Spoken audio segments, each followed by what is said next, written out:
पंतप्रधान शेतकरी सन्मान निधी योजनेचा 20वा हप्ता कधी जमा होणार याविषयीची चर्चा शेतकऱ्यांमध्ये आहे. पावसाने ओढ दिली आहे. काही ठिकाणी पेरण्या झाल्या तर काही ठिकाणी पेरण्या रखडल्या आहेत. काही पट्ट्यात दुबार पेरणीचे संकट उभे टाकले आहे.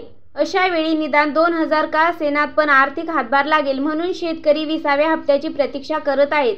तर जाणून घ्या कधी मिळणार 20वा हप्ता. तर पीएम किसान योजनेचा हप्ता जून महिन्याच्या अखेरीस मिळण्याची शक्यता वर्तवण्यात येत होती. पण हा हप्ता अद्याप जमा झालेला नाही. पंतप्रधान नरेंद्र मोदी हे 18 जुलै रोजी बिहार दौऱ्यावर आहेत. मोतीहार येथे त्यांची सभा आहे. त्यावेळी पंतप्रधान नरेंद्र मोदी कळ दाबून शेतकऱ्यांच्या खात्यात डिजिटल पद्धतीने पैसे जमा करण्याची दाट शक्यता आहे. त्यामुळे येत्या 18 जुलै रोजी पीएम किसान योजनेचा हप्ता जमा होण्याची शक्यता आहे.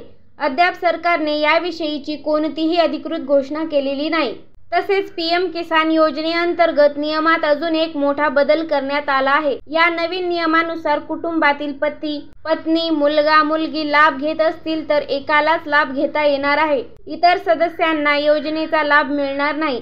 पीएम किसान योजनेबाबत केंद्र सरकारची नवीन नियमावली समोर आली आहे. यामध्ये लाभार्थ्याविषयीच्या नियमात बदल झाले आहेत.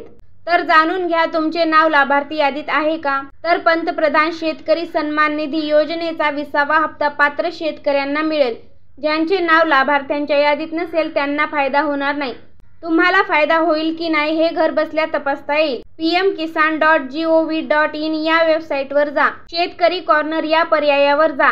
लाभार्थ्यांच्या यादीवर जा. तुमचा आधार क्रमांक, खाते क्रमांक नोंदवा. गेट डाटावर क्लिक करा. पेमेंट स्टेटस चेक करा. ई-केवायसी पूर्ण झाली असेल तरच लाभार्थ्याला रक्कम मिळण्यास अडचण येत नाही. खात्यासोबत आधार कार्ड लिंक करणे आवश्यक आहे तरच खात्यात पैसे येतील.